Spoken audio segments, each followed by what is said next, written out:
What is up, everybody? Welcome back to another episode of Champs Chats. I'm Chris Chavez. This is Kyle Merber. We've got Dana Giordano, Jasmine Todd, and Caitlin Hutchinson on the podcast. Champs Chats is presented by Adidas Running. We have partnered with them here at the U.S. Outdoor Track and Field Championships to...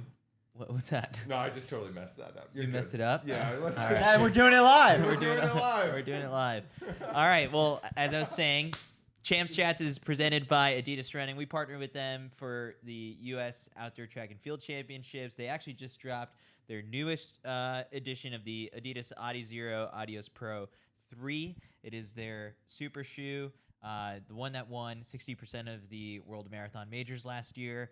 It is super responsive. The upper is lighter than the last edition. It's really good. And you can get it on sale now at adidas.com. So check it out. You can get it on sale now at adidas.com. So check it out. I haven't had a chance yet to try on the shoe, but I've heard plenty of good things. So let's see how it does this fall when it's marathon season. I have a feeling it's going to do pretty well. Yeah, it should be. So day 3, we're running on fumes now, I think. We're a little bit more alive tonight. I think Today, so. Because it's not tonight. Yes. And today's session finished at 3 p.m., but like a lot of the athletes didn't make it through the mix zone for like another 90 minutes after that, and then take a little bit of a break. But now we're here live recording the show. Where do we want to start today, Kyle? Let's just talk big picture right now. Okay. Real quick. Every day it seems like a little bit more of the stadium is starting to fill up. We're getting into some more exciting finals. Temperatures are rising. Temperatures are rising. Quite literally. And it's now the weekend. Like, people are watching. Like, I would love to know the TV ratings, but like Thursday versus Saturday. Oh yeah, I mean that's kind of expected. I would think, and again, some people have made a thing of the crowd sizes. That is kind of the point we were talking about when we were traveling here. Was just sort of like there's so much happening this summer here in Eugene that maybe a person's option is like, oh, you know what, I'm not going to go to the U.S. Championships because I'm saving myself for the World Championship. What PTO am I going to use for the U.S. Champs or World Champs? Right, and so it seems like maybe a lot of people, especially based on some of the word on the street about ticket sales for Worlds, that it seems to be going well. So we'll just have to wait and see. But no, another exciting day at Hayward. Yeah, I mean, are we going to start at the top, or are we going to ease into things a little bit? You want a sandwich? No, I think we hit him with the biggest story of the day first. What's the biggest story of the day? Yeah, what is the Tell biggest us, story of Chris. the day? Dalila Muhammad in the 400-meter hurdles world record, falling for the 3rd time. Dalila. Sydney. Whoa. Whoa. See, I was like, is this a joke? Were you even at the Brain meet fart today, here. Chris? No, I was like running in 5 different directions. We might need a so new host. Tired. Oh, I'm so God. tired right now. Sydney McLaughlin knows how to hit a world record bonus. I wonder what that By number little. is. By Do the little. pole vault thing? I A know. little bit every time. I know whatever it is gonna make that wedding look really, really nice. Did Well, she already get married? She already got married. Oh, she's already Yeah, married. where have you been, Caitlin? Where You're have you doing been? People Oh magazine. no, Kate She Little the is show now. already married now. Did they take the honeymoon already? No, it's after No. Worlds. Yeah. Okay, well That's what then you that meant. honeymoon trip is gonna look real nice. All right, women's 400-meter hurdles. Sydney McLaughlin runs 51:41. Really class act. A lot of people were saying that they want to see her, that sub 50 in the 400 hurdles. Can we do sub 51 first? Yeah, so 51 first, I think, is the move. But it's She's also, definitely like, going 50 point. Like it's 0.05 coming. off of her previous one, the 3rd time in the last 12 months that she's gotten to. I mean, it's her event. Like at this point, Edwin Moses is kind of considered the GOAT in his hurdle event. She's the 400 hurdles GOAT at this point. The thing that's interesting today is now she's breaking the world record without competition. Mm-hmm. And that's not to say that Britton Wilson running 53:08 is Big a PR. huge breakthrough. Obviously crushing it, but without Dalila, without Femke Bol there, she still went out, won the race by over a second and a half. Can we also mention that that's only her 2nd race and her first actual official race of the year because her first race didn't count? Yeah, Exactly. they had The the hurdle hurdle in the wrong misplacement? position. Yeah. I think you could even say, like, if the hurdles were actually in the right place, she could actually have the world record then. On day Yeah. one out. And that's the thing. It's sort of that this is kind of at this point somewhat expected with Sydney that like You hate that, right? Right. Like it's a lot we of should pressure. Celebrate every To tell world the truth, record. I Yeah. didn't know she broke the world record until I watched it, and it just looked like another Sydney compared to race. the trials when she broke the world record. the Yeah. place- I mean, the stadium was loud. People were excited about it. That was just fast time. We had a lot going on, but was there any sort of I guess like they said that she made up the stagger in the first couple of hurdles, but so it wasn't even like well, we had to the talk about the perfect first couple of race. hurdles. Were kind of nuts because I was sitting with Mac Fleet and we were very distracted because Ashley Spencer, someone who I thought could have made herself on the team, hits the first hurdle, tumbles out, and so I was completely distracted by that first hurdle. But Sydney just pulled away, head and shoulders above everyone else. Britton Wilson coming in second, and then Shamir Little getting her redemption from the Olympic trials. Did you taking guys on get to the talk team. to Shamir after? Caitlin. Yeah, I did. got a chance to talk to my favorite Chicago athletes. Yeah, it was amazing. You know, she just gave so much credit to, you know, being an Illinois athlete, because I was telling her, you know, a lot of times people think it's just Florida and Texas and all those people taking over, but she showed the Midwest that we where it's at. So, you know, I think, you know, being a Chicago athlete just means you already set up to do some great stuff. So 4 for the U.S. Mhm. Really, really strong team going in. Heartbreak for Anna Cockrell. Yeah. Yeah. I mean, a potential, you know, obviously a finalist at World Mhm. Championship potential and a potential medalist. And I spoke to Anna in the mix zone, and she's talked a lot about her mental health and kind of, you know, showing a lot of gratitude towards the sport. And I asked her a question. I was like, what would you tell yourself, you know, a year from now in this position? And she was like, I'd say that's not the only thing, but it's been a tough year with a lot of change going on. So I think that was my biggest, so much happiness to see Shamir make it and so much sadness to see Anna not make it. that's the trials, Yeah. baby. Yeah, I Yeah. definitely agree with that. All right, moving on to the 400. I think would be the next big one. Which one? Men's The 400. I men's think. 400. Oh, Michael man. Norman, our boy. Literally dragged half the field to a personal best or a really. season best. Everyone It but was two nuts. people. Literally, two Well, people. It was wild. And then credit to champion Allison.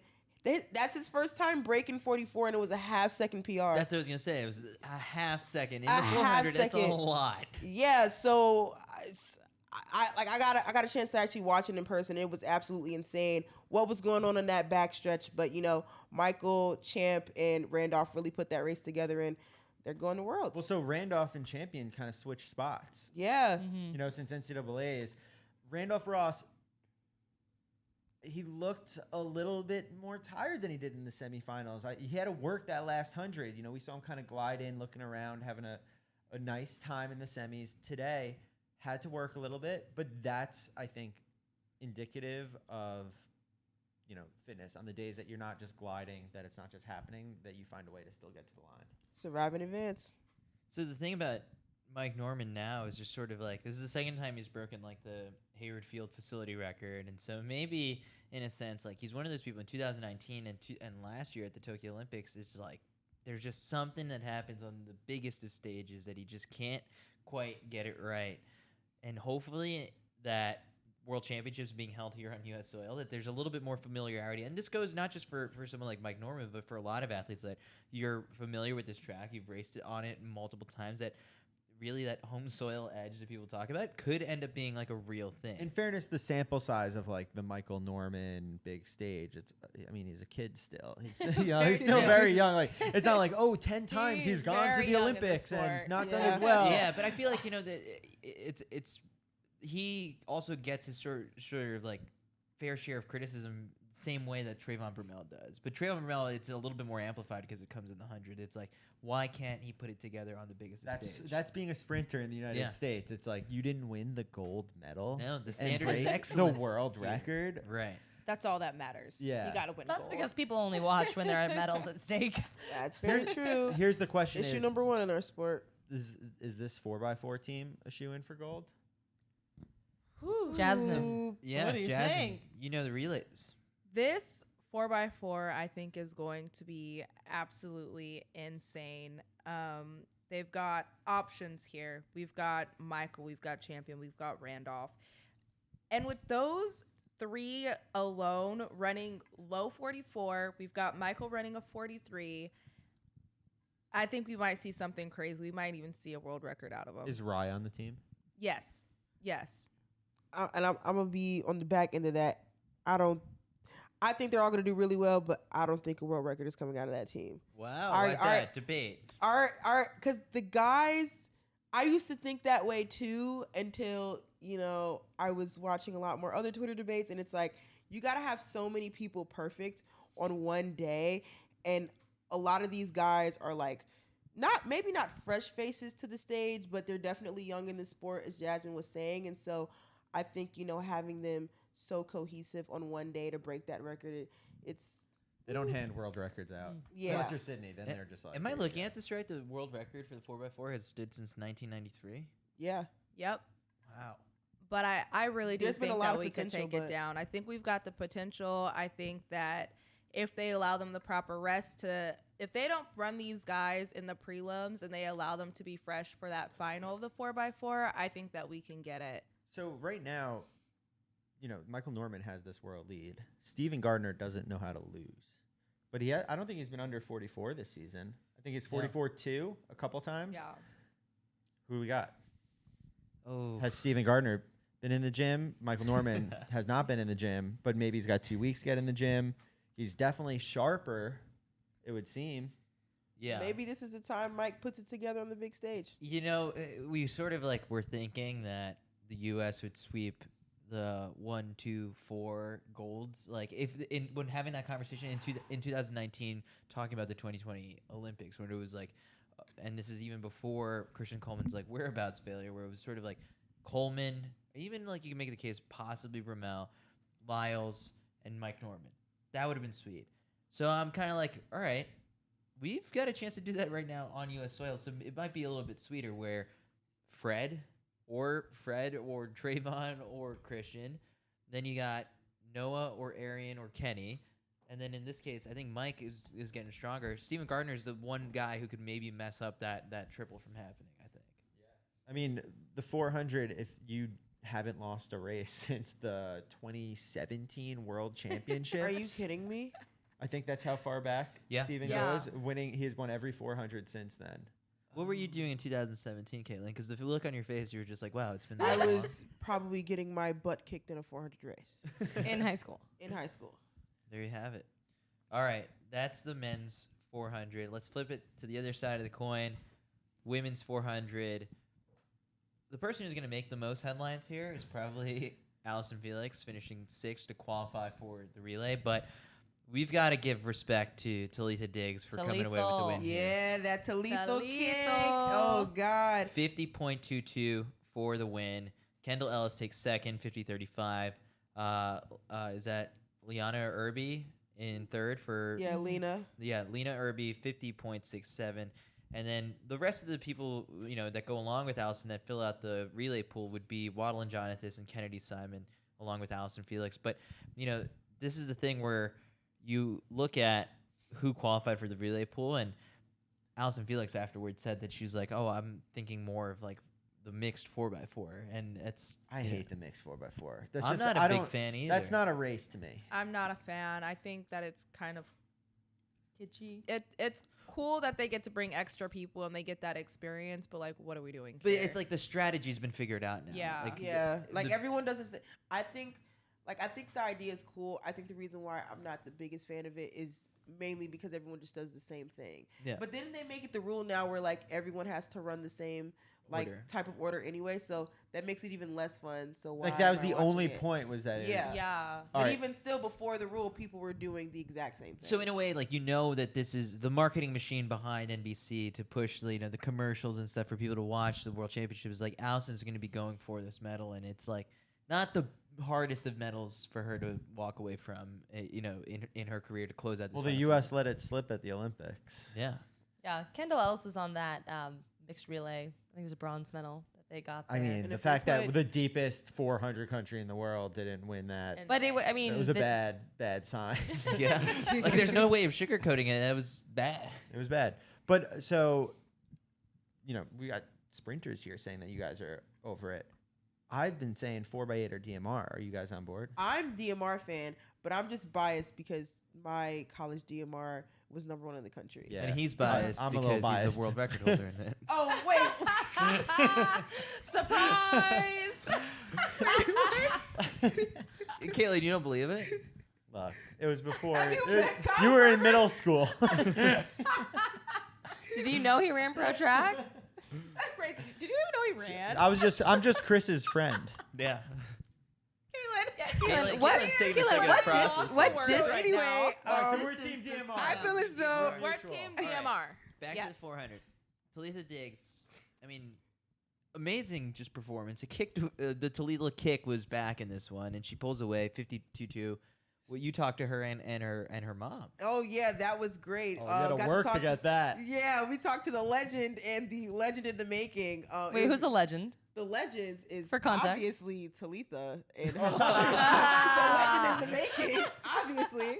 But that was really nice to talk to them too. Actually, No, but who's her mom? For so that the people listening know. who Joetta it is. Clark. There you Yes. go. 4-time Olympian. Yeah, just like I said, legend in the making. No, I'm And joking. the 800. Yes, but Jasmine actually got a chance to talk to her today, and that was super fun. I don't know if Matt can cue that up. Am I allowed to do that? Yeah. Whoa, that's Chris is allowed. Wait.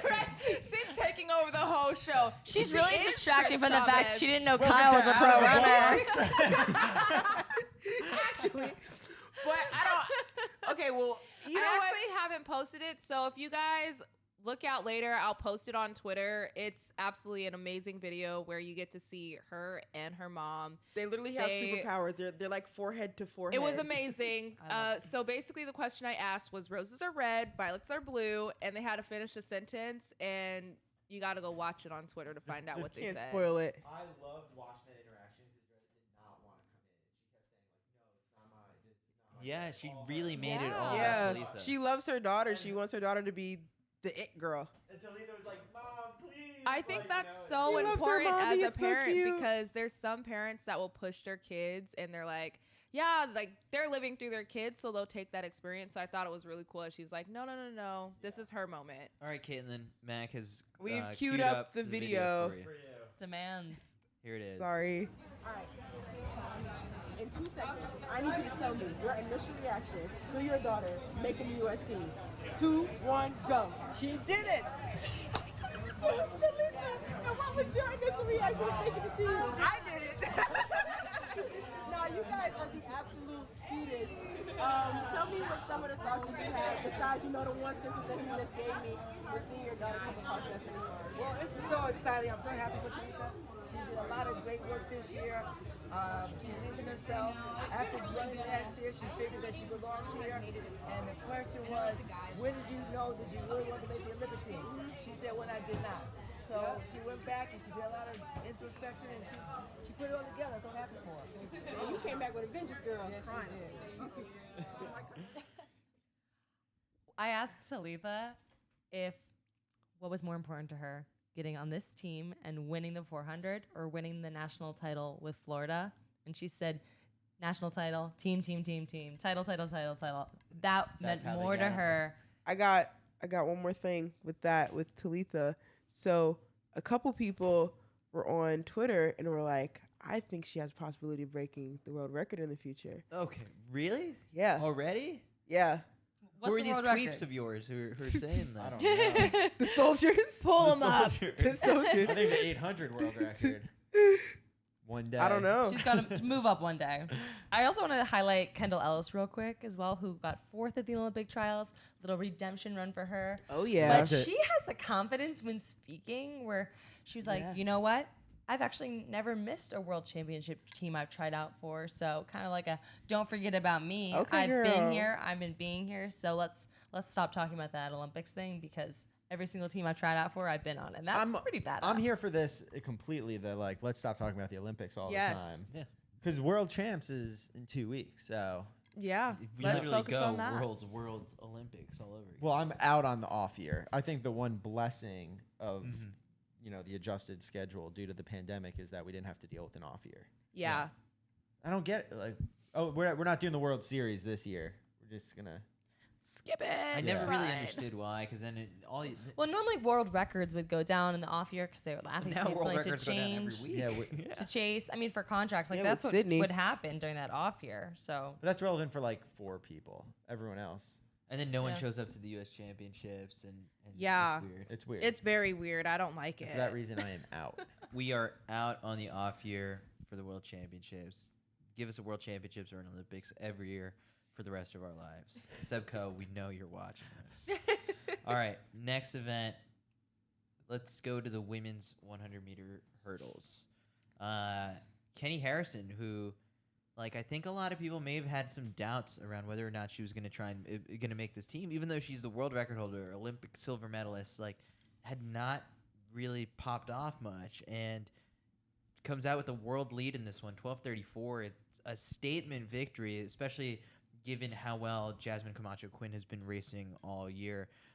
So I don't know, like this really, I think, reinstilled just faith in Kenny Harrison possibly being the world championship Well, favorite. now U.S. 1-2 in the world. You know, you remember that Yes. sweep? What a beautiful moment. I think we may see at least a 1-2 sweep out of this. I think that Kenny got pushed by Alicia, to be honest. I think it reminded Kenny that she needed to step up a little bit, but also knowing that she's under Coach Flo. Coach Flo knows what he's doing. Flo knows. Flo knows. Flonase is really popular here. Yeah, jeez. So yeah, Mac, Mac, did you take Mac yours? literally had to run out in the middle of the meet to go get some. So it is popular here. So with these fast times, can we talk about the fact that they ran into a negative headwind? Really? I didn't even. Oh, yeah, notice 1.4. Wow. Negative 1.4. Talk about it then. That's nuts. Okay, so with Alicia, the thing is with her, that was a personal best. So, you know, just imagine what would happen if she got a wind behind her or no wind at all. That's a world record threat then. Exactly. But 100%. also with Kenny, well, Kenny's already got it. But, you know, breaking it again, I think there's a lot of heat going on. So just imagine both of them on the track with Jasmine. I think the world record could go They're down in coming a couple back weeks. too. So they're coming right back to this track in a couple weeks. I loved briefly chatting with Alicia Johnson as she was like walking out of the stadium, and she was just like so happy, and like given everything that so many people have learned about her in the last couple of weeks in terms of just like former Oregon Duck, but not one of those people who immediately got, you know, a big sponsorship or anything like that, and doing all of this unsponsored, has a great personality, and then joking, she was like, there's no other Oregon hurdler better than me, and I said, or what was it? I said to her, you should be on the tower. And she said, that's right, I should be on the tower. And then she looked at, I think it was either Jasmine or Caitlin, and was like, name a better Oregon hurdler than me. Ha, you can't. And walks out. I It was mean, you amazing. can't. There are no others. She is unique. So, Evan Allen. That is our school record holder. Well, yeah, okay. So we think 1-2 at Worlds. We like this team because that's always an element, and I've said this many times. We're here, we're having fun, we're rooting for underdogs. It's great, but like I want the best possible team representing Team USA. I think So Alicia's we got it feel in the good bag. with this. you think Alicia's going to win? I mean, she's been on a roll since indoor this year. That's the thing, too, is like I think there's so many people, and Jasmine, I remember texting you about this because you were in Puerto Rico, that Jasmine Camacho Quinn got out of the block, or didn't hear the gun immediately. It was like a really bad race, and then people were like, "Oh, that's why Alicia won. It was because Jasmine lost and didn't hear it." But Oh, no, no. now that I think about it, and sort of like we have seen more performances come She's down the proven season, it's herself. like Alicia Johnson probably actually may have still won that race. She made sure that it was known because that was something that I talked to her about, and it irritated her whole soul because she was like, you guys are discrediting my hard work, so I'm going to show you guys what I've been doing in the lab. I just got chills. That's awesome. Look at that. That's air Are you conditioning. sure it's Yeah, because he didn't yeah. mess with the temperature a little bit ago? So, yeah. So we're thinking 1-2. That's big odds. I mean, you're giving it to Alicia. Yeah. Wow. Okay. We I got like the faith takes. in People, Lane. Biggest people, up- biggest people tune upset in in for history. the takes. Biggest upset. You think that'll be finally enough to get her a contract? It better be. Probably not. I feel like there's got to be a contract on the table, and we're waiting for the number maybe we like. I think And I'm that's speculating she did say here. that. She did say that. She was like, well, I did have a couple people reached out, but she's like, after the season that I had, I'm not going to let you guys just hand me pennies. Yeah, there's So, no like, gear and she's travel knowing here. her We worth. want- Right. And I really appreciate her for that, because there's a lot of athletes that they'll let those numbers kind of take over and be like, hey, this is my worth. And once you take that amount of money, all the companies are going to say, all right, that's what you're worth, and that's what you signed for. That's what you're going to get. We need 2 companies. That's key, always. You're only as valuable as having 2. I think Max Yeah. got a point. He's been trying to hold in. Oh no. Well, I mean, I guess 2 points now. I guess if that's fair. Yeah, you get 30 seconds. Yeah. So Kenny has made like an incredible improvement from this indoor season at Milrose. I believe we were at. She got buried in that 60-meter hurdle race, and I don't think I've ever seen her so upset. And not like she was pissed. You could tell how upset she was with, I don't know, her fitness, or just like, I think being at that high profile of a race and not performing that well. And I think from then, I don't know if she was hurt or just wasn't fit before that, she's incrementally gotten better pretty much every single time out since then. So I'm going to go ahead and disagree with you about, Lele beating her, because I think that Kenny is like back to, that world record fitness. And Jasmine, to your point about the contract stuff, yeah, you're doing a disservice to yourself and pretty much everybody at your level around you if you're taking less money than what you think that you're worth. It's kind of like real estate. I know pretty much all the agents that I'm friends with are going to be like, hey, screw you, Mac. But Or if and you're the companies- competing in the kit and you're not actually sponsored. Yes, I hate that. Yeah. Caitlin, do you want to respond to his argument? You have 20 seconds to You respond. have 20 seconds. to 20 respond. seconds or less. I just simply F you, Mac. believe. Yeah, fuck you. You know Mac won NCAAs. Did you know that? He's such a loser.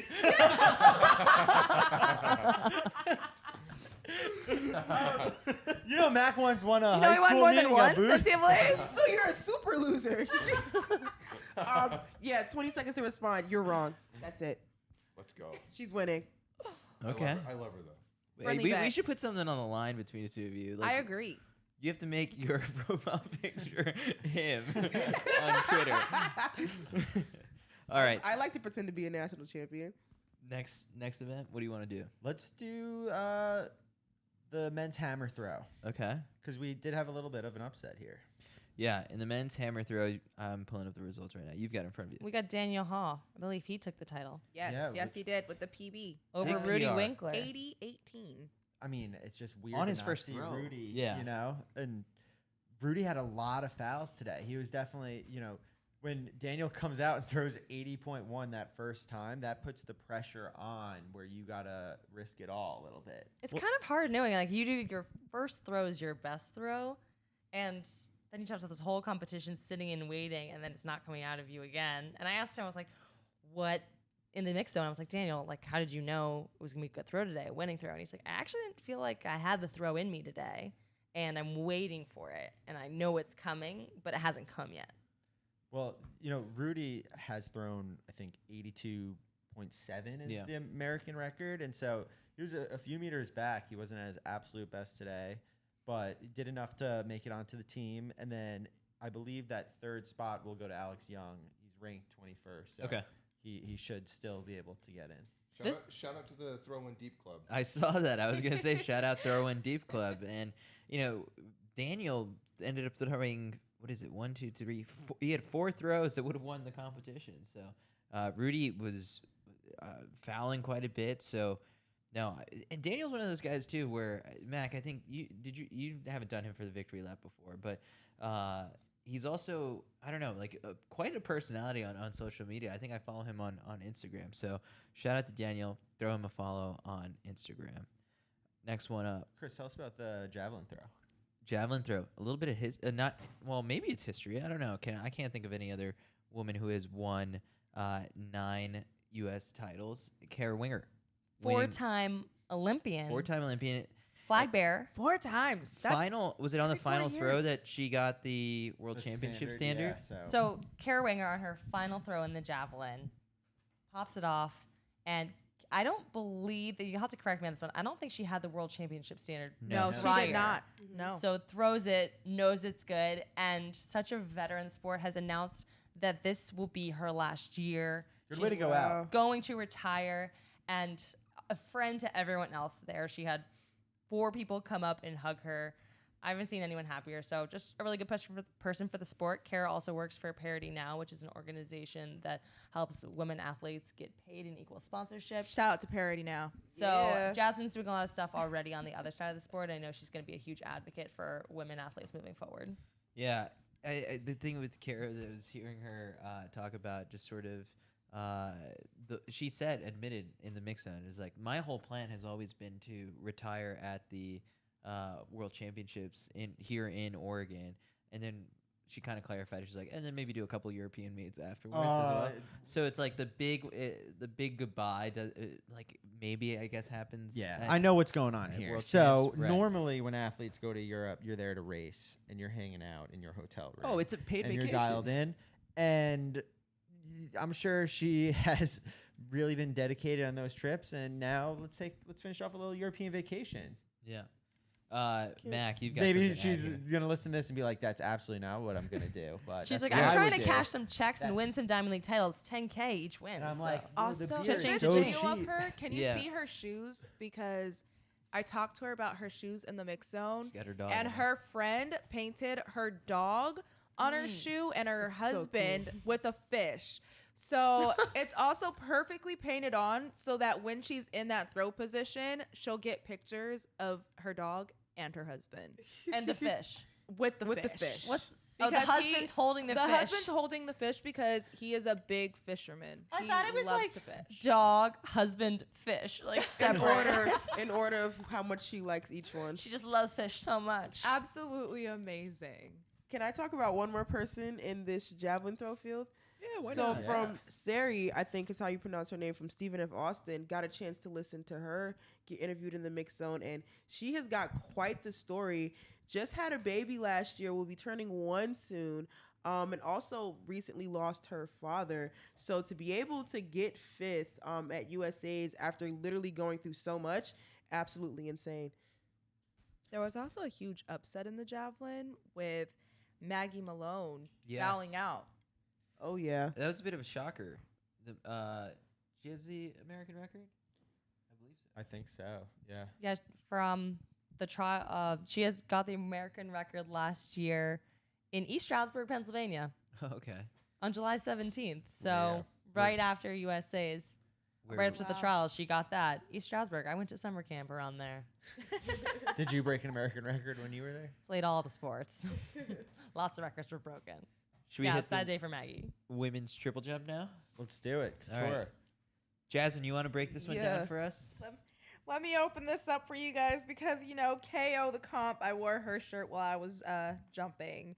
KO, super excited for this girl. She got the meet record. She had a season's best of 14:79.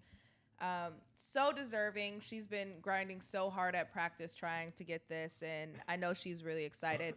I think that this was a very typical outcome that we would have expected. The U.S. doesn't have a deep field in the triple jump, but we definitely have these three, and the three came in as expected with Katora, Tori Franklin, and then Jasmine Moore. But I want to just mention Jasmine Moore making it again in another event. Her season has been so phenomenal. 8 for 8. So 8 titles indoors, 8 titles outdoors. And now to kind of close off this season, she's made it on the team in another 2 events representing Worlds. Technically, Too many gators are coming on. I feel like we need to all Yeah. learn how to do Florida's that. taking over. technically, this shouldn't count for the Bowerman. No, it doesn't. but doesn't it count. definitely. It But helps it's influence like voting. they're It's definitely gonna in think the about back it. of their mind because I don't think anyone Can't ignore it. understands how difficult it is to not just make it in one event, but 2 individual events. It does not happen often. So the fact that she was able to pull this off is amazing. Yeah, I think last week when they were checking on the voting status for me, and it was like, where should we send your ballot? And that's when I started to think a little bit of like, who am I gonna vote for? And I was like, probably Anna Hall. You get to vote. I do. Yeah. Oh my gosh. You're cool. They let anyone vote. So on this Kyle thing. wins awards for being a track rider in America, but Chris gets to I vote get for the to vote on the Bowerman. Bowerman. You're gonna call me a No. loser, and this guy gets to vote. Okay. You know what? Whatever. We can't call him So- a loser because we're Chris Chavez as well. You're not Chris Chavez. I I'm am. Chris Chavez. All right. So But wait. One quick second. You guys are talking about voting for Anna and Jasmine, and I am behind it. Oh no, we but- talked about this on the first night. Now But I'm we having cannot flashbacks. forget about Cameron Rogers because this girl is sick. How do you have all top 10 marks? We've done this We did podcast. this already. Oh, we Yeah, did? we did it on the first night. I thought that was in the car from the airport. No, I think you did it then too. it was on the podcast. And Well, you can see how much I love Cameron Rogers. Give that girl her flowers. do you like track and field? I actually don't know track and field. I'm actually Do you love it though? no, new. I don't. She's new to the sport. All right. Now after that, I think have Let's we go to covered all of men's the pole finals? vault. Oh, pole vault. That's right. So D3 Chris Nielsen makes it through, wins it in 5.70. So he and Luke Winder both, had the same number, cleared the same final height. They both passed on 5.75, failed at 5.80, but it came down to misses at 5.70. So Chris gets it. But Luke is now on the bubble spot. And I don't know the fine print well enough. He's like 33rd or 46. no, I brought up the road 2 right now, and he's the first one out. So he's technically 42nd, but you can't take the same countries or whatever, and so he is the first man out right now. And so all we need is one person to get COVID. God, damn. We're just gonna just throw it out there. Not an Get American. COVID. And I hope they're healthy and good. Who's the famous MSNBC Kyle? Who's the famous MSNBC board guy? Jim Wolf Kramer? Blitzer. No, well, Jim Kramer? either one. No, not Jim Kramer, but Steve basically Blitzer. Kornacki. Kornacki. We need Kyle with the magic board with the Oh. World Athletics We qualifying don't know points. if they're gonna be able to travel here easily from their country due to lockdown. We're waiting on Lane County, Oregon. This is our setup to the men's 1500 if I've ever Yeah. heard one. Kyle just figured out how to get the pole vault in, to talk about rankings, to talk about the 1500. Well, the other He's sneaky like that. The other thing too is that as soon as I said Steve Kornacki, she looked at me with just I have no idea shaking what her is head that. as what a nerd. It's very confusing, and I guess the bully of the we're gonna dive into this. And is it time for us to dive into the men's 1500? Well, just the pole vault. The rest of the team is Casey Lightfoot, who made the Olympics last year, ends up finishing 5th. But the name that's absent from here is Sam Kendricks, the reigning world champion. But he actually had a DNS, so I'm guessing he took one of the waivers. Possibly he was out there warming up too. Yeah. So no, He it'll found be- out that you could do that and was like, I'm definitely Yeah, doing I- that. that's Yeah, a lot of athletes found out kind of more recent, and so a lot of athletes were just like, what's the point? I can just keep training through and get What- ready for Worlds. What's the Chappelle skit? Is like, you got waivers? You got any more of those You waivers? got any Have more of one, those please? waivers? All right, so let's talk. How long do I have to talk about world rankings and whatnot? Well, let's see. Are there any other events we want to talk do about? a couple minutes of the world rankings because it is Very Informative for the confusing. first yeah, time it's listener. very informative. Okay, so the world rankings is essentially the second way to qualify. So you can have the Olympic stand or the World Championship standard, which is generally pretty hard, and I think they want more or less 2/3 of the field filled via the standard. It's actually 50-50 is what they've publicly said. They That's want not it to be what it's happens. it's No. nowhere near close to 50-50, but that's what they've said they wanted. Okay, so they want 50-50. It ends up being more like 2/3 of the field. But then rankings are done based off of the mark where it was contested. So a higher meet like a Diamond League is actually worth more bonus points, and then what place you come in. And so all of these things are shot into an algorithm, and then you get a point score based off of your performance. Combine that with the second element, which is an average of all of your best performances. So in the 1500, it's the average of your 3 best performances. And depending on what event, you have a different number of races or jumps or whatever that get averaged together. And then there is a descending order list that they fill in, and obviously the quota for each country is 3, and then every event has a different number of the field size of what you want to fill out. In the 1500, for example, it is 45, and that's an important thing as we dive into the results of what so happened it's in the men's extremely 1500. fan-friendly system. It was exposed, if it's ever been exposed today. I think we always knew that a situation would come up in which every fan in the stadium is sitting there very confused about who made the team. And today we saw the media room, which is the nerdiest room of track stat fans out there, all scratching our heads trying to figure out what the hell happened. Well, I think the system was designed with giving athletes a chance from other countries. You might not be able to get to each race, but it's really kind of screwed a lot of people during COVID specifically because you couldn't get into meets that had a high enough label. You couldn't get into the gold meets, and now it actually puts a lot of control in the agent you have. Is the agent allowed to even get you into the meet? And there was a couple athletes kind of chasing this world ranking system along the way and couldn't get into the big enough meet because they're a smaller athlete and they don't have a big enough agent to get them in. So I kind of don't understand who it's helping at the end of the day. It was like sort of well intended. It rewards consistency and going to the big races and whatnot, but it's not the way that the sport is set up or designed, and not everyone has the budget to fly around. I think to the every agent meet. element of it is so big too, because if your agent doesn't have access to these gold label races, you're not going to have an opportunity to say, hey, I only have to do one race and my ranking will explode versus have to do so many little ones and fight that. I think we saw that. There were some examples too with, Rob Napolitano, who was a former teammate of Kyle's, kind of literally chasing around the world to get into high enough ranked meets. And then after the fact, one of the meets he didn't compete in was turned into a label race. So it's just a hot mess. I also want to say that's even if you have an agent, because Yeah. there's athletes that don't have yeah. agents that just can't get into these meets based off that. Yeah, it's crazy. And when we chatted with Seb Coe a couple months back, and we asked Our him, good friend Seb. yeah, Chris talked to Sebco. we asked him a little bit about so how would you're in an elevator with someone, and how would you explain the world ranking systems for them? And he kind of went into this 5-minute thing. It's like the elevator ride's not that long. What building are we going up Yeah, and also, down? It didn't seem like he was gonna budge. So we kind of as awful as this system has seemed today, especially, it's not going away anytime soon. So, all right, the men's 1500. So you gave the background on it. Perfect. Immediately Slow. slow.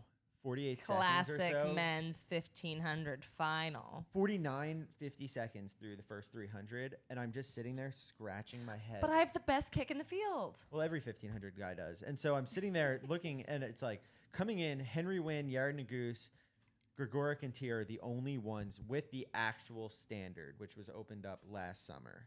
So 4 guys have the standard, and then a few guys have what would be a good enough ranking, those guys being Sam Prakel and Josh Thompson. Every other guy in the field, letting that go out in 49, 50 seconds for the first 300, immediately any chance of making the world championship team is out the window.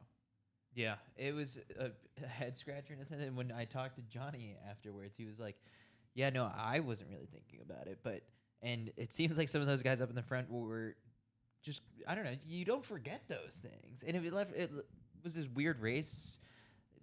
I asked him sort of Centro is not in the field, and he's usually the guy who commands it and controls the race from the front. Hawker can also do it. Teare didn't do it for the longest of time, so it just unfolded in the weirdest way. Well, we eventually saw Reed Brown take the front, so teammate of Cooper, and Right. string it out a little bit. And at that point, once the race had come through 465 seconds, there's not really a concern about, I don't want to accidentally make it too fast. And so, the question is, was he doing that to help Cooper out, because Cooper then can run a little bit less Right. bunched up in the pack. And then eventually, you wait, just like every 1500 ever. And, it was really Sam Prakel who was the one who opened things up. And Sam looked unbelievable in the semifinal. And I think he just ended up moving a little bit too hard. He did. I'm looking at it right now. At 1,400 meters, Sam was in first, and then ends up falling 7 places in that final 100, with everyone else swallowing him up. And Cooper Teare ends up winning in 3:45. On Sam Prakel's shoulder into that final lap, though. He looked very good. He closed in 51.8, which again, it's a 3:45 race, but just ran it perfectly. Was really smart. And they didn't actually get moving to about 300 meters to go, and so his last 300 meters was what, like 37 seconds. 37.98, and then the last 400 was a 51.9. Yeah, so they were moving, and then Jonathan Davis. So Cooper, we're going guy by guy. Cooper's in, has the standard. Right. Everyone Good for the criticized sport. Cooper for doing the time trials and whatnot, but he got the standard earlier this season, which is the game that you have to play. This is the system that we have. That there's world ranking points and there's the standard. You gotta go after one. He got the standard. Wait, did he get the standard in a time trial? Yeah. Yeah, I think so. Okay. I mean, it was a race. With Right. Yeah. Cooper with Cole, and Yeah. Earlier in the season. Cooper got it. And Well, so here's the thing with Cooper winning was actually, and we joked around. You got him to say like, "Is Cooper Teare good or bad for the sport?" And he said Cooper Teare is good for the sport. In this case, Great. he said he was great for the sport. Yeah. He was, because like, had Cooper Teare not won this race, I would have loved to have seen just like how the commentators on NBC would have had to explain, sort of like, and they did end up pulling Jonathan Davis and Josh Thompson in for an interview. What do you ask Jonathan Davis? Like, you had a good day, but it's like, this doesn't mean anything for the rest of your season. yeah, it would have definitely made how confusing the system is even more apparent. My idea, though, that I threw out to you was like, if I'm Cooper, I would have had a bad for the sport shirt printed out. And after I win a national title, I wanted someone to toss it. And I think that would have had stop pre-level of cult following afterwards. Missed opportunity. Maybe next season. All right, Jonathan Davis from Illinois was 6th at NCAAs. Mm-hmm. Comes around in the last week or two, now 2nd in the U.S. champs, but doesn't have the ranking, doesn't have the standard. Immediately upon him finishing 2nd, it's like, what an awesome race, but he's not on the team. No, it's just forever, I guess, your U.S. championship runner-up. But Which and is that's on your great accomplishment. that's Can't on your take that away. resume. It's awesome, and you probably can get some looks from pro teams and agents. And He stuff, said and it that's was good. probably his last race ever in an Illinois jersey. 'Cause he Then that's a technically has special couple way. Seasons. That's a special way to go out. And then after that, Josh Thompson, the last guy in, we kind of called it right on the podcast where he said he's like not one of those guys that you can relax. So it's like, oh, we let him in, or like, or that, oh, it's great that Cooper's out. No, Josh Thompson got in, and look at this, ends up on the world team. So Josh Thompson squeaked into the final. And yeah, I said, I was like, if there's anyone that you don't want squeaking in, is a guy who's a legitimate contender. Now, Josh didn't have the standard, but we talked to him after. He was well aware. He is ranked 39th in the world before this race. And he just said, like, I know that I would get in if I get top 3. Okay, yeah, so that's explaining how that one works. If you're top 3, then you end up getting points from this one, and this one was not fast enough to get more. So the number one factor in getting points is going to be time. Yep. So, like, the fact that it's the Olympic trials, which I think is technically only a Category B meet, Yep. even though it's better than Every most other diamond ones, leagues. yeah. It's a Category B meet, and then the other factor being what place you are, but time being number one, and 3:46 is unfortunately like the 40th best time in the high school ranks. And then right behind him, CITIUS MAG's sweetheart from all the broadcasts, Empire Elite's own Eric Holt. Wait to talk a little bit about Eric Holt's racing strategy, because there was a point where we were like, oh my gosh, is Eric Holt going to do it? Because he sat himself very tactically sound race. He was Eric smart. Holt. And Eric is a tough cookie, and once he's in the race, I think for him always is like, if in the final lap, if he's engaged and thinks he can win the race, he's a different person. We've seen that so many times at Trials of Miles. But yeah, there was a couple points where we sat next to each other while we were watching the race, and I said Holt, and then I said it out loud. I was like, did I really say that? Are we worried about Holt right now? Yeah. But this was a really good showing for him in terms of just like his race savviness. He's a racer. He might not be the fastest guy in the field, but he knows how to, get himself into the right position to then after that in the final 100, just go to the arms and try and hold on. And this time around, gets him 4th. That, leaves everyone kind of scrambling and doing some math. Is like, did Holt get enough points from this to walk away with a spot on the World Championship team? And it ended up being was it pretty close? Yeah, so it's interesting because, first off, this is the best race of Holt's life. Yes. You know, And he was so hard on himself. and he was for- really, really He disappointed. said, I gotta be, faster, more relaxed, all I've- these things. Mac, if you can cue up the Eric Holt interview that I have tweeted out actually not too long ago. I do think this is the sort of thing, though, where initially he's going to be disappointed. He wanted to make that team. In truth, if he really wanted to make the team, he would have had to take over the race from the very beginning. And what he So- did say, though, I think we were saying in the interview, was like, you have to have the standard going. Yeah. Well, he's going, I guess, then looking forward, he's going to eventually be very proud of this race because it was a great race for him. He's currently unsponsored. He's electric in interviews. Everyone loves Holt. Holt Mania. How many shirts did we sell? We sold over, I can look it up, but we ended up making just $2,000 off of the shirts for him to sponsor him. Yeah, like, not we. No. We made $2,000 to give to raised, Empire Elite yeah. to sponsor his trip to the U.S. Olympic trials last year, and so that's, It's a guy who has a following and people like him, and he's currently the fourth best runner in the country. Anytime we share one of his interviews, like they do They super do well, numbies. and let's give people a taste of what that's like. What do you make of that race? I'm not gonna lie. I thought I was about to win with 100 meters to go, but I'm still a little tight in my stride. I still gotta work on my speed, but I know my confidence is there. I'm finally gotten over the fear, not to be scared of these runners. I'm not gonna lie, I am a little disappointed. I did achieve my goal, top 5, but on the bright side, in 2024, I always said since I was like 5 years old, like I'd watch the Olympics. One day I'd make the Olympics, and it's looking like it's achievable. And I got some work to do. I got my speed, my endurance. I gotta get the standards. But this is heading in the right direction. And I want to thank you to my mom and dad.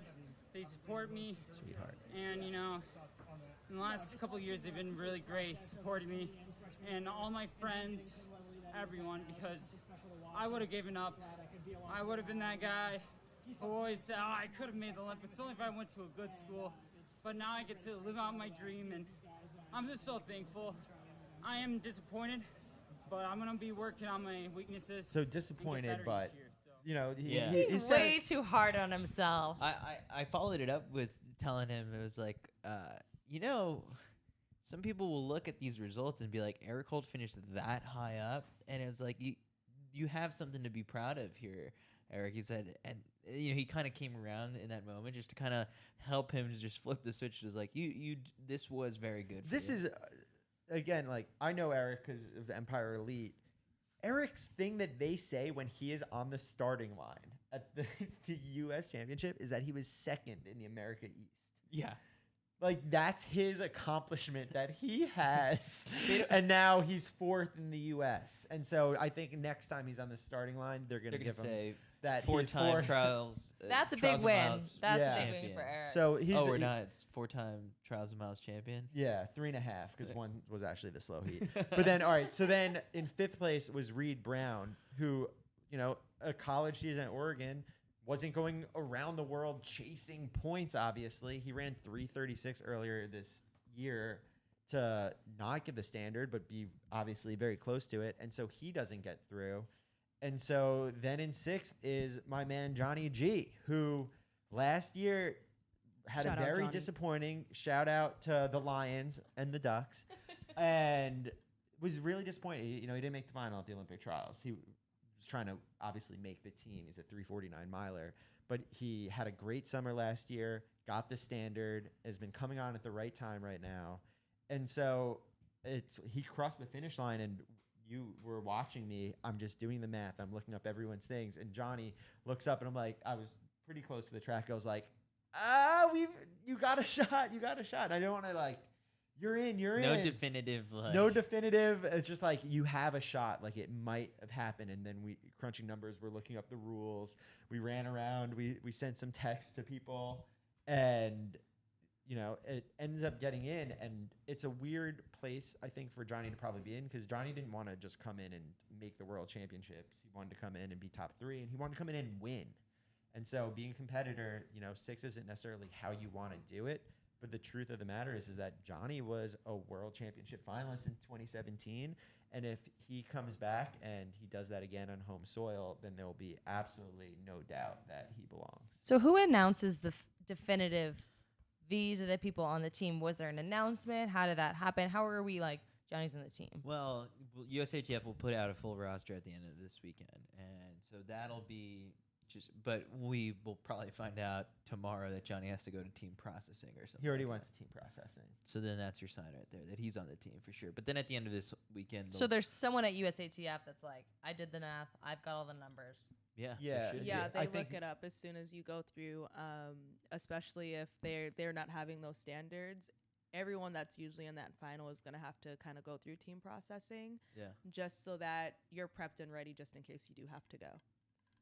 So 1500, always electric. Mac, we said we wanted to break out the X's and O's at some point. Maybe we'll do that tomorrow. But any takeaways as a guy who's been in this race before? Yeah, I think that unfortunately, like I had favorites in here. That was definitely Johnny and Prakel. I feel like they did the right thing, but they just went a little bit too hard too soon. And I guess Johnny ended up making the team, so I guess that works out. But ultimately, everyone wants to be top 3 or win. And I ended up talking to, I think, 4 of coaches that had athletes in this final today, and that this is pretty much what we figured what was going to happen in the race today, how it played out. And I'm a huge advocate of getting on the rail with 400 meters to go. It's so important to run the least amount of meters while you're exerting your max amount of effort. And Prakel did that, and I really want Prakel to make a team. Like, he's so consistent. But I think they just went a little hard too soon, and Cooper looked so good finishing over the last 150 in the prelim that I thought he was pretty much a lock, and he showed his finishing speed today. I hope that he's fit enough to run a fast race in a few weeks because his finish is phenomenal right now. There you have it. That's Max Takes. Not my favorite event. On to the women's 1500 meter final. Oh, wow. This was just electric. Everything you could want. Heartbreaking for, people who have personal friends in the race. But Sinclaire Johnson gets it done. Heartbreaking, Olympic trials for amazing changes. Switch from Bowerman. Really kind of our prime example of like a little trade in between our system. Switch from Bowerman to Union Athletics Club to a more, a system that's not as heavy on the miles. Sinclaire looked fresh. She looked like her NCAA title winning self. Closed today in a 59.28. Really fastest in the field. Dominant performance from Sinclaire, rounding out the top 3. Miss Corey McGee becoming the veteran she is, getting second place in 404. Loves these fast races, does not like the tactical, wants the fitness to come through. And then Ellie St. Pierre didn't look quite like herself. I would have to say she didn't look like her Olympic trials winning self today, but gets that 3rd place. And it was not as fast as I thought it would be today. I thought it'd be a much faster race, but that first 300 was very slow. Yeah, and then I found that really interesting because Ellie is strong as hell and can, as we've seen, lead wire to wire. And I think that she threw away the first 300 meters, but maybe shocked everyone a little bit. All of a sudden, maybe someone gets caught in the back, or there's a lot of traffic to navigate. But they still ended up running really quick, considering that they did not get going until 1,200 meters to go. She said that the reason why she went after 300 is because she obviously wants to rely on her strength in this one and not leave it to the kickers. And it's kind of evident in now that you can pour over the results that was the right decision here, because the people kicking against her were people like Carissa Schweizer, Heather, and Helen. Like, those 3 lethal kicks that possibly could have caught Ellie in that final 200 meters when Ellie was kind of maybe slowing down. I have to take a look at these lap times to see exactly, just after doing all the work, wasn't a lock. Didn't look like a lock with 300 meters to go. It was actually pretty physical. A lot of elbows being thrown. Yeah. It was a fascinating race to watch unfold, and it happened so quickly. Well, I will give myself a ton of credit. This is your team? Well, Sinclair, I was so confident in. She was jogging through most of it. You know, Sinclair was the NCAA champ when she was at Oklahoma State. And then she went to USA's, I think this was 2019, she was at USA's. She had the fastest closing lap. Was in the bad position, had the fastest closing lap, finished 4th. And then for a couple of years, you know, was getting stronger, had a couple good races here and there, but wasn't really popping off. But we had seen that flash of talent. And then this year in her earlier races, she didn't have an indoor season. She had a stress fracture, I think, in her femur during the fall, and then had a quiet indoor season. And then looked amazing at the start of the outdoor season. And then at when she popped a 3:58, huge breakthrough, I was like, oh, okay, well, we knew this was in here, and now we're finally seeing it. She looked amazing in the semifinals, and then I was saying beforehand, Chris, we were next to each other watching the race, and then the entire time that first 1K, I was like, she's looking, her arms are so low, and she's just looking at the heels in front of her. She was so in control, and I think she was just, you know, waiting the entire time. It was like, not yet, not yet, not yet. And then when she finally went, she put, you know, a solid second on everyone. And then Corey running totally fearless. I think she did this last year. You love watching Corey race. It's fascinating. It's kind of a new Corey, though. It's like a new edition of Corey. She glued herself onto Ellie last year and then did the same exact thing at Monaco, which kind of didn't work to her favor. But there's just this confidence about her when she's racing now. And I was standing next to you when you were talking to her very briefly in the mix zone, and you said something to her. It's like, so is this still for you, like, about making teams? And she's like, no, that mindset shifted last year. Well, where it's now 3 about outdoor teams. Yeah, I mean, one in 2013, and then last year made the team, and now this year. Now, so it's finally she's in this really good groove of you know, consistency when it comes to racing. That there's this, she brings this confidence that she thinks she's the top person in there, and if not, she falls somewhere within the top 3, and that's working to her favor. So really strong showing by Corey today, and you know, I think she comes into it a little bit more motivated, given how, you know, she had nothing really to be disappointed about coming off of the Tokyo Olympics, but she wants more. I think she's training towards the world champs this time, and I think she's truly training to show up at the world champs and try to medal, because, you know, she's putting all the pieces together. She kind of has this. Corey's is a person that I know that she's wanted to be Olympian more than anyone else in the entire world. So I feel like once that pressure and weight was lifted off, I wanted to be an Olympian. We all did. We all did. But I was expecting everyone else to say the same thing after me. Like, me? Not you, maybe. Everyone. But I will say, I think break this 5 weight for has the been mile. lifted off her shoulders. Mac? I wanted to be an Olympian. Same. There's still time. There's still time. Retweet. The one thing I also want to note, wrapping up Miss Corey McGee, she's phenomenal. But I will note from Team New Balance Boston, Mark Coogan posted it today, so I think this is public knowledge.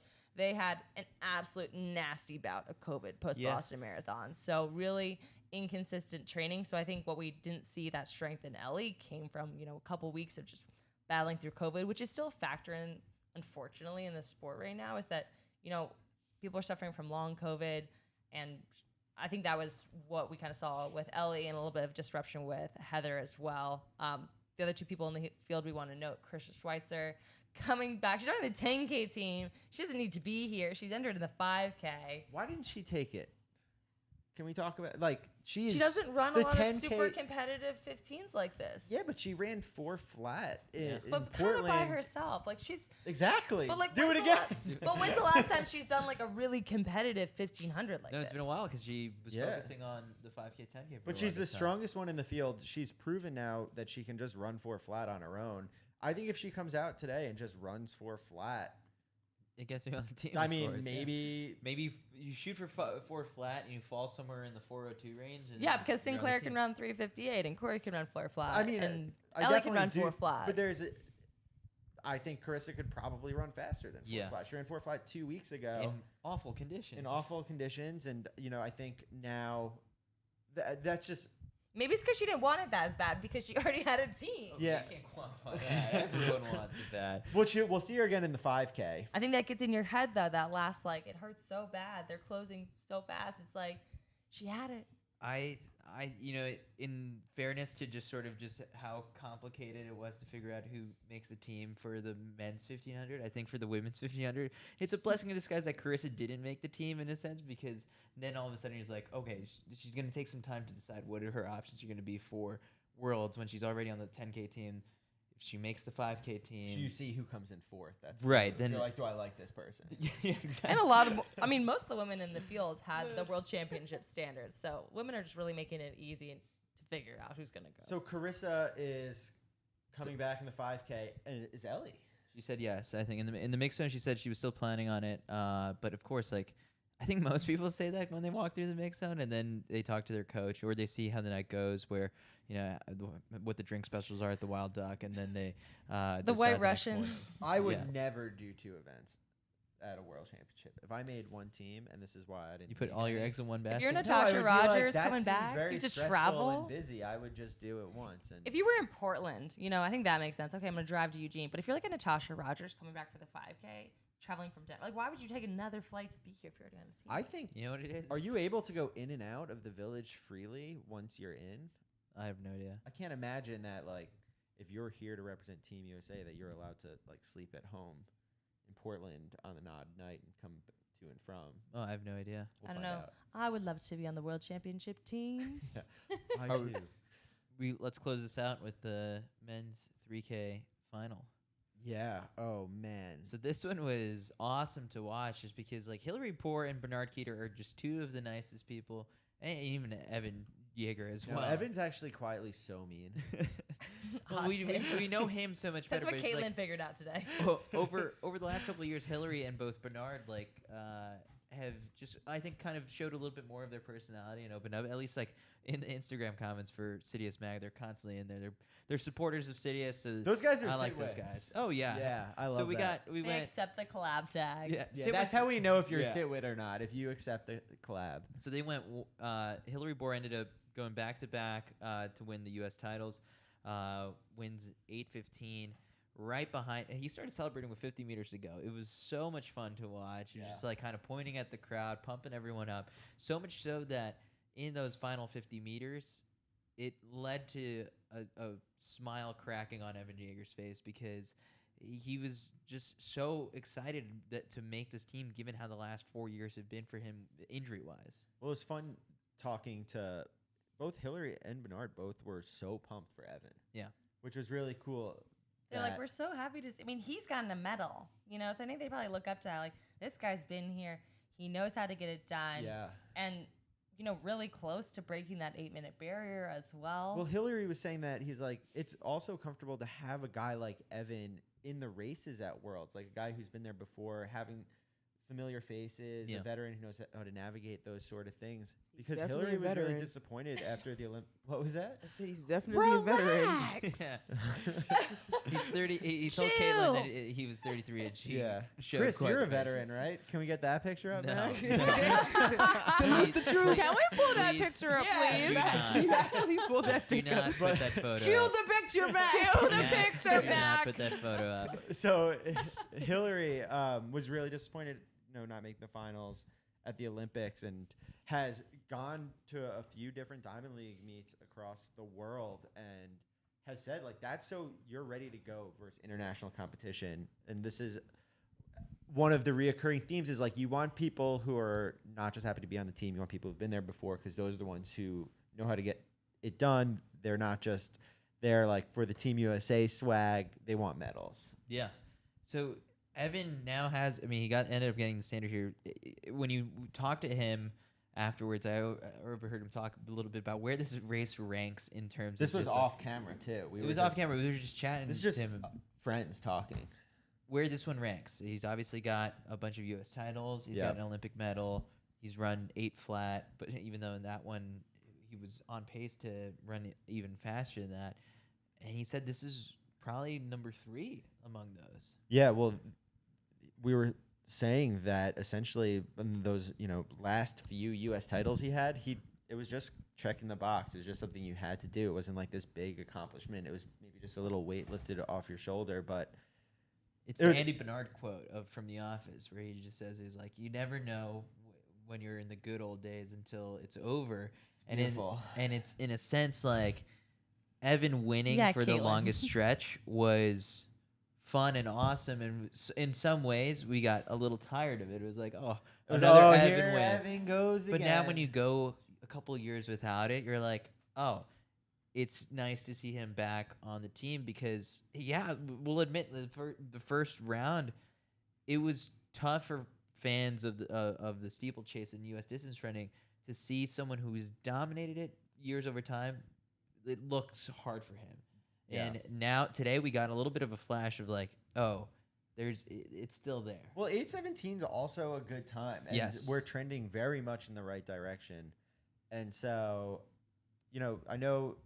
I guess I want to apologize to Evan on behalf of the entire American distance running community. I'm sorry we didn't celebrate those last few U.S. titles quite as much as maybe they deserved, but we're celebrating the second. And this one is, yeah, truly special. And who knows? I mean, what magic could possibly happen for him? You know who I really missed today? And this is nothing against like the guys who made the team. Don Cabral, like adding a little bit of excitement in this race. Like, so Don, I was at Don's bachelor party, Okay. which we're not allowed to talk about. And I was like, Don, your time from last year qualifies. You can sign up It's like for that. USAs and come run. I mean, Don has been at every US championship for The last like 10 years. plus Yeah, years or whatever. It's like you should just come run. And obviously he's retired.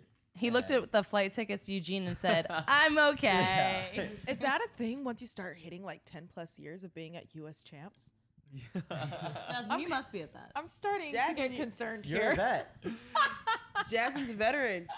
Woo. I think everyone in this We room is a well there. veteran. Any temptation? No, he had no temptation whatsoever. Don is like fully ingrained in law books right now, and definitely had no interest. But I think it would have been fun if he had come out.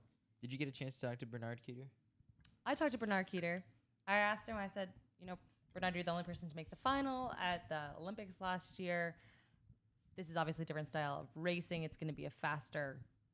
The guys who've been competing in the Diamond League have been running extremely fast times. And he's like, you know what? The U.S. championships are not like that. They're not fast. They never are. But I'll be prepared. I'm ready to run those fast times. I'll be ready for that championship race. So he's ready to go. All right, I think that covers. Let's wrap it up. Top moment of today for everyone, like single moment. I know we said Sydney, but what do you Well, go to outside bed of when Sydney? your head hits the pillow tonight? What are you most excited about? Well, I kind of think that we should let Caitlin pick Sydney because it was the first world record she ever got to see. Yeah. in real you life. never forget your first. I've never seen a world record in person, and that was nuts. And like Donna was saying earlier, it's just like, I don't know. She just looked the same, like as usual, and it was just like, oh, like there's just Sydney like demolishing the field, and then you look up on the board and it's like, holy shit, she just broke a world record. Dana, what was your favorite moment of the day? Too many, but I'm going to go with Kara Winger. I think seeing that sixth and final throw, getting the standard, really just, it's a feel-good story. Those are Jasmine? two really good ones. We're and, stealing them. Gosh, so I have to be different. So I got to go with Talitha because Collegiate came out and won a U.S. title. All right. I'm gonna go Evan. I've been in that position before of coming back after an injury, and having a solid race, and how much more that means than when everything is going perfect and it's easy. So I just felt like I could really relate to that. Okay, so I have to pick someone that hasn't been picked yet? Yeah, that's the rule. Okay. Then Basically. in that sense, I will pick, I think Sinclair winning because of, you detailed in just sort of like how rough the winter was for her. I mean, she ended up being a part of the team that set the world best in the DMR, but that was kind of like the only thing we saw from her. And she's been on a tear, and so I'm excited to see when, especially Pete Julian's training for her seems to be working super well. Union's first national title. Wow. We get a second tomorrow. They hang those in the rafters at what is it, the Electric Forest. Yeah. Yeah. So Better see that, Jeff Merrill, if you're watching this. But yeah, no, I think that does it. that's it. Day 3 in the books. Oh, let's call it the 5Ks tomorrow. Oh, okay.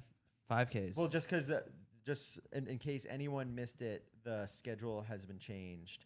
and the 5Ks are earlier now, right? And they're Yeah. also not on the TV window, so you will need USATF TV to have them, unfortunately. So if you're trying to turn on your TV and find it, it won't be there. It'll only be on USATF TV. But we know you already purchased a subscription because you're watching this, and this is the last minute. So we know you. You have it. Don't So- miss it. 10:30. 10:30 a.m. Pacific. And then Pacific. the men's 5K final will be 10:53. The other finals we have tomorrow are the men's triple jump, the women's steeplechase, the men's high jump, men's javelin, women's shot put, men's 800, men's 400 hurdles, women's 800, men's 200, women's 200, and the men's 110 hurdles. It's gonna So be basically every other event. Yep, it's gonna be good. Anyone to thank for this podcast here? Well, we got to thank the good people at Adidas Running for sponsoring us. Get yourself a pair of the Adizero Adios Pro 3. It's out now. It's the super shoe that won 60% of the major marathons last year, and they will Mac's got something to add. Oh, all right. So I'm actually going to get started with marathon training in the next couple weeks, and so I think I'm getting a pair too, so maybe I'll have to get training with you. What do you guys think about giving away a pair or two with a prediction contest in the Prediction comments contest. of one of these posts that we do? yeah, I Do think we so. have that capability? I Yeah, think we we have do. that capability. I Tomorrow- think people may need to leave a comment of the winning time. What Uh, event do you want to do? I think we do. I mean, this is going to be really Let's hard do for an people to Adidas. find that it's all. No, it's the men's 110 hurdles. Grant Holloway. Predict his winning his time and place, unless you think someone like Trey Cunningham or Devin Allen beats him. I don't understand this prediction contest rules. Neither No, do I. it's You're just Grant confusing me. Holloway winning time or Grant Holloway's time for tomorrow. Just Grant And Holloway's then time. like he just literally Grant keeps Holloway's switching time. it. All right, Grant. Regardless of place, Grant Holloway's time. Grant Holloway's time in the 110 hurdle final tomorrow. That's it. That's all you need Drop a to predict. comment. Drop it in the comment section, and you can possibly win yourself a pair of the Adidas Adizero Adios Pro 3. And on that note, adios. I love track and field. Amigos. Adios. Adios. Theme music. I am Chris Chavez.